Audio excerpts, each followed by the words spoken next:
Well, my friends, here we are again on the Remodelers on the Rise show. And as far as, again, this is Spencer. Do you know how many times you've been on the Remodelers on the Rise show, including today? It's a bit of a trick It's question, it's actually. either 2 or like 70. So I'll go with 2. Somewhere in between there.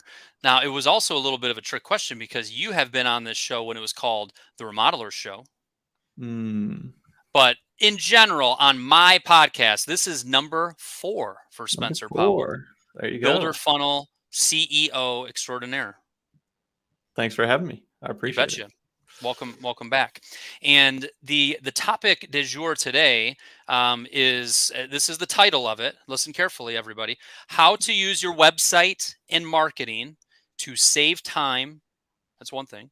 Pre-qualify leads. That's another thing.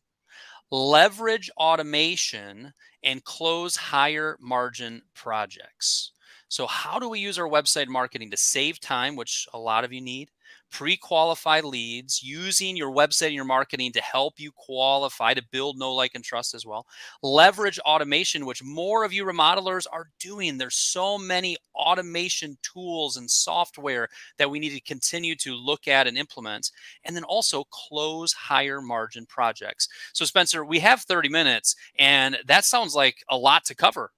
That's a lot. Yeah, and you can tell as a marketer, I really crafted this title in a very concise, compelling way. Oh, interesting. We were just talking. We were just talking about copywriting, and I mean, I like it. It's a big thing. There's four parts to it. And is the audio working fine for you? You kind of checked out I there can, for a second, but it's good. I Okay. can hear you. Um, Can you hear me? yes, you're back and you're solid. So Cool. why don't you go ahead and just introduce yourself, who you are, and what you do, and then we're going to jump into the topic. Cool. Well, I'm Spencer Powell. We are a marketing agency and we help remodelers get more and better clients. I've been doing this about 12 years and got into it because my family's been in construction and I was the first generation to not be swinging the hammers and working in the business and got in on the marketing side and loved it and never looked back. You don't wish that you had been swinging the hammer Well, instead? I did some like demo days and I was on the job site, but I never that was more intern stuff than actually like getting into the business and growing my career in the construction business. It Gotcha. started with clipping in on the marketing side and then started an agency and now that's all we do. Sometimes I think to myself, boy, it would be nice to just go and paint a room and then finish, clean up, and look at the end of the day and go, look at what I accomplished today. Sometimes when you're in the office all day or when you're on calls or this or that, sometimes you don't get that satisfaction. But I digress. So I'm going to start with what was the last question, just to kind of throw you off. Here's a question for you. What's one change all remodelers should make to their website today, Spencer? Kyle, that's an impossible question. We always start with strategy, and it Oh, should depend on what's going on your website. But I'll play the game. We'll think of something. what's one change all remodelers should make to their I'll give website you a today? change that maybe you don't hear all the time. Like you might Okay. hear somebody come on and say, "Well, fix your SEO or add some conversion points and stuff like that." But I will say, make sure all of your photography is in line with the projects and clientele you want to attract. Hmm. I like that. I like that. What else would you add to that, and why? Then I would also align the copy and the topics you write about on your blog or within your pages to again align with what you want to attract, and that will feed us into some of the things that I hope we'll talk about today, which is really you want all of your marketing to be pointing towards exactly what you want to attract. And I see a lot of people that do kitchens and baths and additions, but then they'll write a blog about drywall repair, something like that. Mhm, And yes, it's related, but that's not serving your business in where mhm. you want to grow. So And yeah, so go ahead. they have everybody listening to this, whether you're listening live, which if you're listening live, shoot a little comment, give a little like. You can say, both of you have good podcasts, but my favorite one out of the two of you is. You can get a little that going in the comments. Yeah, let's But do everybody it. listening live or listening to the recording, what you just have permission to do is as my employee and marketing director Bailey likes to say, kill your darlings. Kill your darling. She heard this when she was taking a college course, which is like when you're a writer, sometimes you've got to delete that sentence or delete that paragraph for the better of the whole. Kill your darlings. Yes, you did that project 6 years ago. Yes, you love that client. Yes, at the time it was on trend and you loved it, but it might need to be removed from your website. What Spencer said there is go through your website and review all of your photography and make sure that the photography there is in alignment with the types of projects and the type and the look and the feel that you're after. And that might mean you have fewer pictures, but that's not necessarily a bad thing. So excellent. So we started with kind of an oddball question, but let's kind of go back to our title. The first part of our title says, how do you use your website marketing to save time? So how can your website help you save time? Me as a remodeler, how is the website going to help me save time? Yeah, there's a couple ways. The first one really that I think about is education, and so you think about all of the questions that you answer in the sales process and questions people have when they initially call in.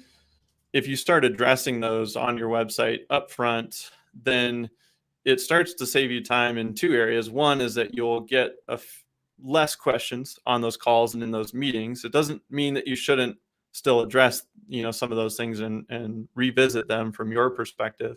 But then the other thing it will do is it will actually start to repel some people that don't like the answers that they're seeing.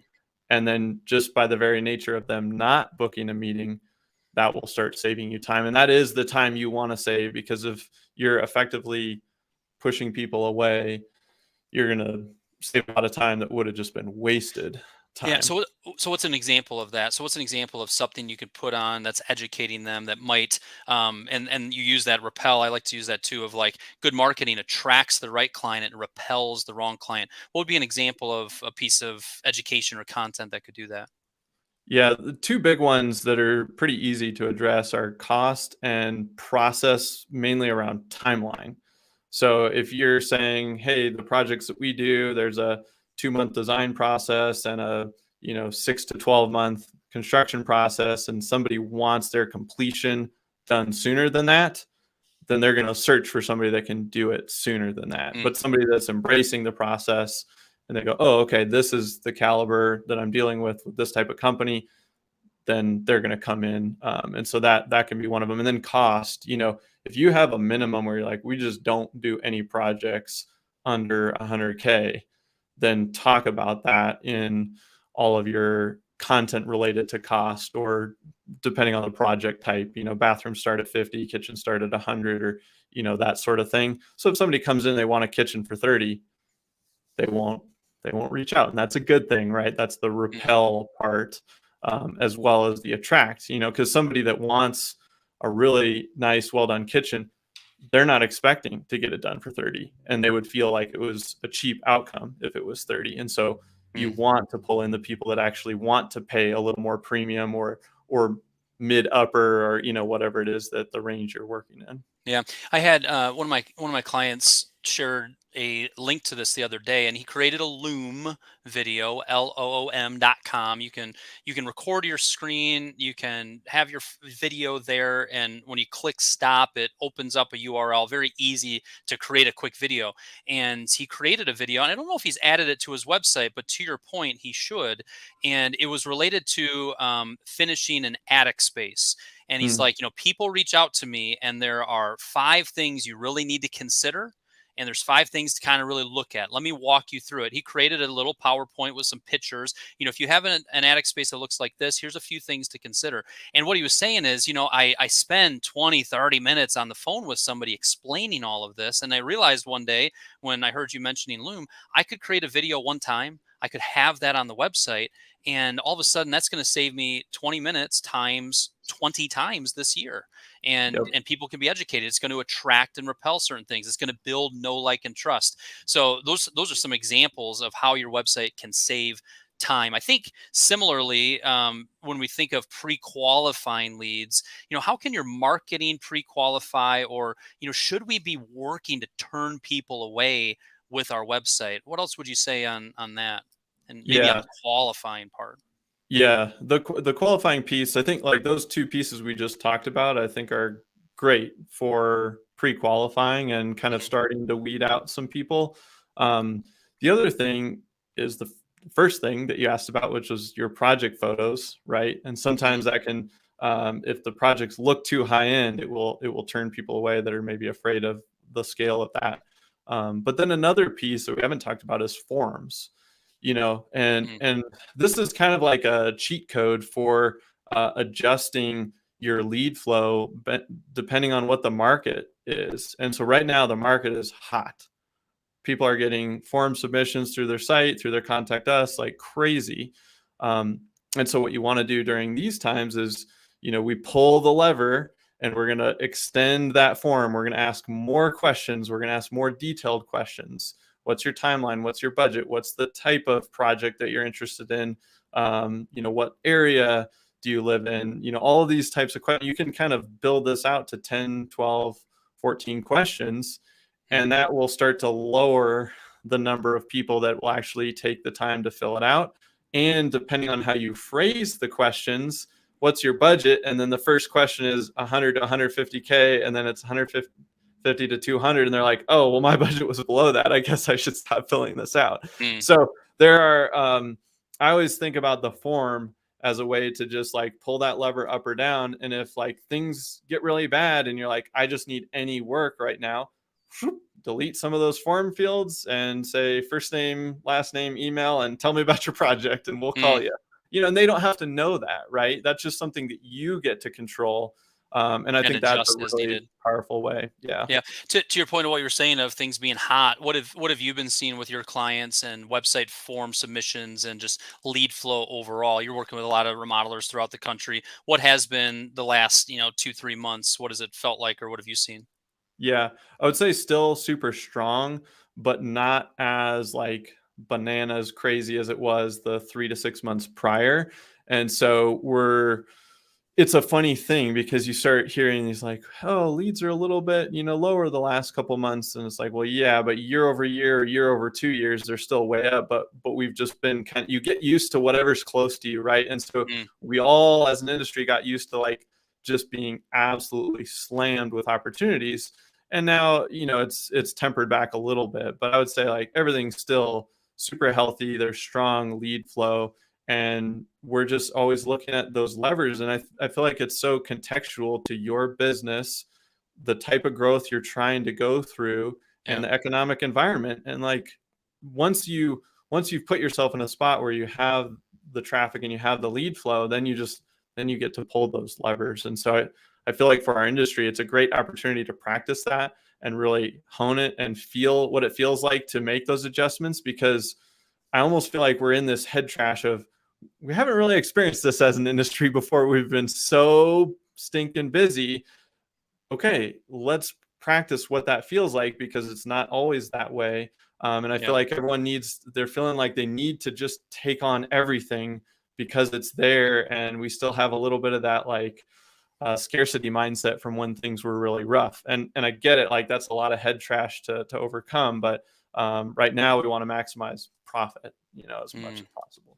That's good. And to be a little bit more picky and choosy of the types of projects we're taking on. When you were mentioning kind of going back year over year or going back 2 years, I think that's a pretty good takeaway for maybe somebody listening to this to have, which is pull up your leads, the number of leads you generated and where they came from for 2019. Pull up your number of leads you generated and where they came from, your lead sources from 2020, 21, so far in 2022.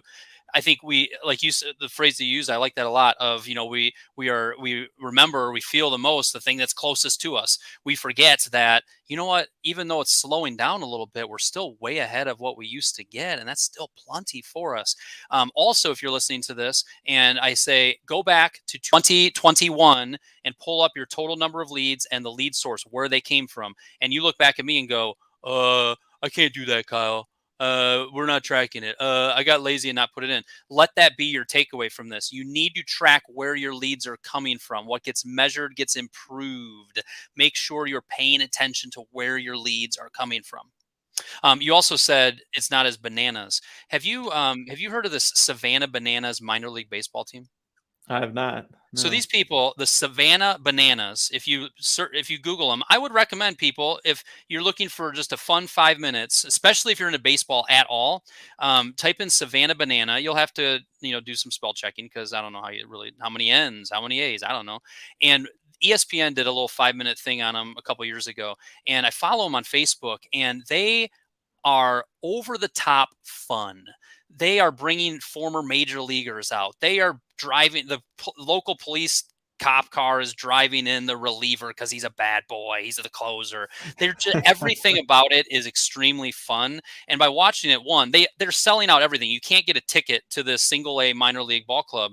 And it just kind of shows injecting fun into your business, injecting fun into your culture is important. So when you said it's not as bananas, I had just seen a post this morning from the Savannah Bananas, and I would encourage you guys to look it up, because there's something to learn there, of fun, of excitement, of energy, and the fact that matters. Taking something that's kind of can be stale or boring product and making it really exciting. There's something for all of us to learn there. Cool. So, what I've heard already, we talked about project photos, making sure they represent us well. We talked about how do we qualify leads? How do we perhaps turn people away? How do we create our marketing website to attract and repel? Look at your how much page, your costs page. Look at your our process page, and making sure you have a clear timeline. I loved what you said there of your form submissions. How far back are you going to pull that lever? Go to your website. Listen, people, there's people watching this live. You should be writing down on a sticky note. Go to your website, click on the Contact Us page, and look at your form. Is it too long? Is it too short? Should you add more questions so you can start qualifying people? Spencer gave you like 6 or 7 good ideas on some different questions you could ask. These are our websites can get stale, and a lot of times, oh crap, I haven't even looked at my website in 6 months. So if you're listening to this, take some action related to that. Excellent. Let's kind of continue on to automation. What types of automation should remodelers be using? And maybe answer this one, and then let's share your screen, and maybe you can show us a couple photos or a couple websites that are highlighting some of the things you're mentioning. But what types of automation should remodelers be using? Yeah, automation's fairly unlimited in like what you can think of to do. And so I'll maybe give like a very top of funnel example and then a more bottom of the funnel example. So a top of funnel example would be somebody's in the dreaming stage of their project, just dreaming about their kitchen, and they're browsing around looking at your portfolio, and then they download the cost guide because they're like, well, what's this thing going to cost me when I get around to doing it? Well, from there, you can set up a chain of emails that will intentionally educate this person. So we know they've come in, they're exploring, they're researching. That's really all we know. In this example, they're in the dreaming phase. Well, now we can stair step them through an email the next day that says, hey, saw you checked out the cost guide. Super cool. Hopefully that was valuable. A lot of our customers have never done design build or don't know what that is. Here's a quick video and a link to our process page that explains what this takes and what this looks like to go through it. Then they can watch that. They can check it out. The next 3 days go by. Hey, know you were on our site a few days ago checking out some kitchens. Here's 3 links to some amazing award-winning kitchens that we've done. Thought they might be fun for your inspiration, as you think about your potential project. Boom, boom, boom. You get them back to the portfolio. And then the list goes on and on, right? Like we can stair step them through a very intentionally designed educational experience, something that's adding value to their research process. So that can happen automatically. You create it once and it just works for you as people hit your site and they go through this. And the part that's happening automatically is you're building some trust, you're getting some repetition in with them, and you're moving them along that journey that they're on. And you're basically just acknowledging, hey, I know you're on this journey. I'm going to help you. And so when they get around to, hey, I need to book a meeting with some companies out there, you've been there, very top of mind, very helpful. And so they're seeing you in a very positive light. And oftentimes you're seen as the top person, and then they're maybe going to check out a couple others just to say they did, to tell themselves they. And what have you been finding is a good or an effective opt-in? Like, what are people actually saying? You know what? I actually want that. I want to give you my email address so you can send that to me. What's an example or two of what seems to be converting there? Cost. It's the number one. We started doing this campaign 4 years ago, and it's the number one converter across the board everywhere. So if you just want the easy answer, like cost, people will Hmm. give you information for that. Wait, it's not. Um, It's not. It's not. Give me your email address, and you'll receive a link to our 5 remodeling trends. no, No, it's not, unfortunately, is it? yeah, Like because people don't yeah, want people just don't want that. To your point, and I'll share my screen just real quick here. Um, Here's kind of an example. But boom, bada boom, boom, boom. When you said cost, like Anthony Slayball. What's up, Anthony Slayball? He's down in Ohio. Good dude. what's up? And I remember he had a page where it said view our average project cost. Look at how obvious he puts it, right top right corner. And he used to have it where he had some kind of lame download that just wasn't converting. And he also had on his for his average project costs, he just had it listed here. And he said, you know what, I'm going to get rid of the opt-in that's not really working, and I'm going to put this behind an opt-in. And everybody listening to this, what do you think happened to the number of people that actually want this information and filled this out? If he was getting one person to fill out kind of the 5 trends, he was getting 10 or 15 that wanted this, because this is what people wanted. So what Spencer's getting to is having something like this, and then once they click submit, you have their email address, and you design a little bit of a stair step of multiple emails that go out over the course of weeks or months, depending on. It makes a lot of sense. It does. Let's, You really want to put yourself in their shoes, which is sometimes hard, and think mhm, about, okay, if I didn't know anything, what are the first few things I would want to know? And cost is always a part of it. yeah, People just they want that information. So yeah, yeah, you can test like you know, we've done things around design and those do okay, but nothing touches the cost yeah. topic. Because that's what's Yeah. really in their head. Yeah. What other? So you kind of shared on the automation. That's a little bit of kind of the top of the funnel as people are in research mode. What's some other automation that you're encouraging clients and remodelers to get involved with? Yeah, so I think if we go like more bottom of the funnel and you think about that contact us form, somebody that's filling out a number of questions, um, there's a couple different cool things you can do. One would be a trigger based on how they answer a question.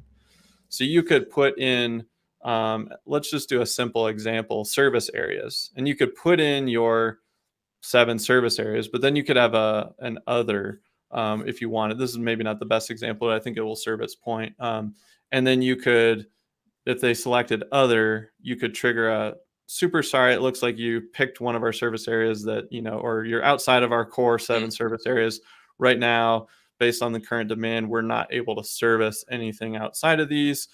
Here are a couple links to some other great companies that may be able to help you out. mm, But now it's like you got back to them, you gave them something that they could do.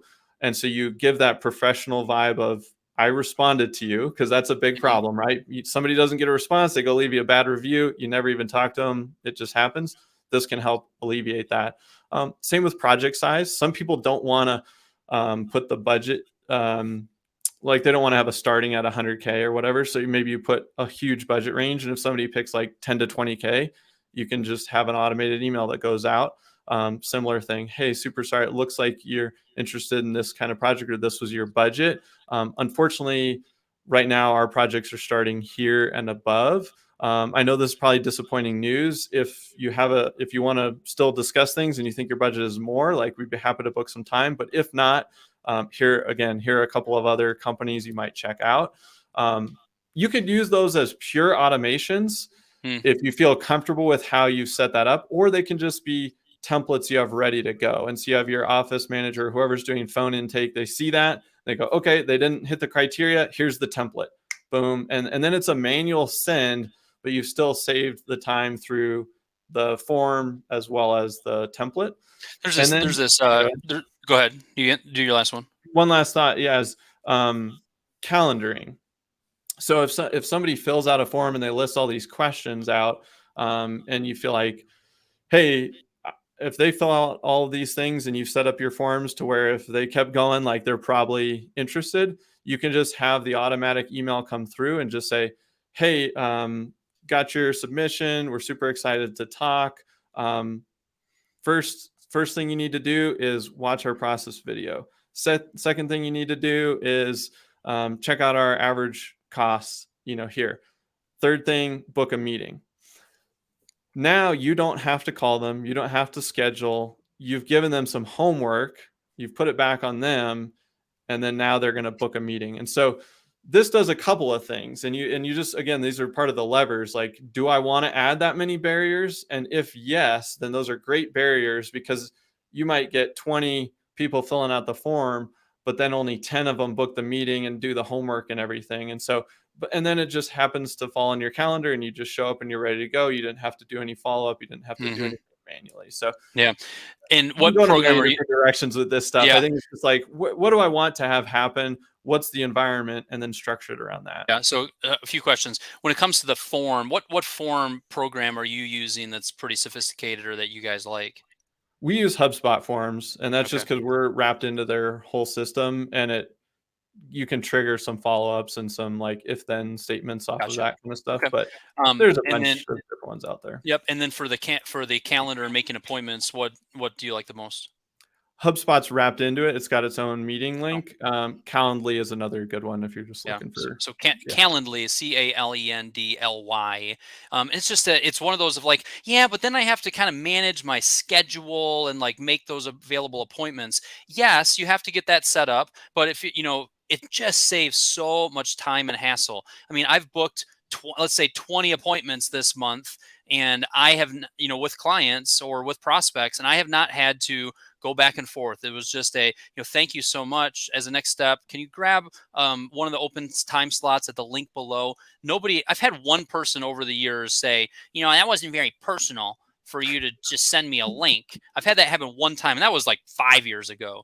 So everybody, it's convenient for them, it's convenient for you, it can save you time. So definitely look at that if you're kind of intrigued by that. I mean, even just what Spencer just mentioned of like, you've qualified them a bit, you've given them a clear next step. It just reduces the noise, it reduces the amount of work there. And then I came up with this. I'm thinking about putting this on a t-shirt. It's a phrase that I just came up with. It says, work smarter, not harder. You ever hear that? It sounds like you invented that, Yeah, actually. I just came up with it. Yeah. And that's what we're talking about here is that those are some smart things. Those are things that if you do it one time, it saves you time and time again. And we've got to keep thinking about how we incorporate more of that into our business and life. Yeah. Kyle, I think Yeah. that one guy that said that wasn't very personal, being the snippy, quick-witted person I am, I would have replied back with, I was trying to be personal and save your time and make it really efficient for you, but I apologize. But here I am offending you. Yeah. See, but you would apologize. See, both of us are like, well, I'm going to trip over myself to make sure. Like, I immediately called the person. Yeah, And, exactly. I'm like, oh, I'm so sorry. I didn't mean to offend you. Whoops. Yeah. Yeah. So again, the title today is how to use your website marketing to save time. We dug into that. Pre-qualify leads. Yep. Leverage automation. We dug into that. And then this last part, and close higher margin projects. What are a few of your thoughts on that, of how that kind of your website, your marketing can affect your closing rate or help you close higher margin projects? Yeah. So these all have kind of been building on each other, right? So we started with thinking about putting photos and content that are directly in line with the types of projects that you want to attract. And then as you're doing that, then we're sifting people through the contact us form where they have to ask or answer all these questions. And so what you're trying to do is funnel in only the top opportunities. And then even of those, basically the way I see the industry right now is everyone's trying to grow, but not as many people are hitting a plateau where they can't jam more revenue into 12 months because of supply chain, labor, whatever. They just, they went from 2.5 to 5 million in 2 years, and they're like, whoa, this is great. And now they're like, how do I do 6 or 7 or 8? And they're having trouble compressing that. And what I want people to think about is, okay, yes, maybe you still want to grow top line, but let's make sure our bottom line is growing and is healthy. And maybe you can stay at 5. And now we're going to optimize 5. And the way you optimize 5 is by taking on the best projects. And so it requires a lot more know, which is why we talked about pre-qualifying and repelling today, and using that form to say, hey, if I got all these form submissions and I can see the budgets on these projects, or I know what I typically have for markup, then then you start to have that ability. And then the last piece that I would say is, because you have so much demand, raise your pricing. And if you get more no's, that's okay. The yeses you get are going to be way more profitable. I was talking to somebody and they were like, well, we already raised our pricing 20%. I said, raise it 20% again, raise it 50%. Like, I don't throw out a big number, right? But raise it again if you still have the same demand. Because if you have the same demand, then it means you can keep going. Eventually you will hit a point where you're feeling like you're getting more no's. And then you can say, okay, I think I found my, my markup number here, or my ideal margin in here, where the market will bear it, and I'm hyper profitable.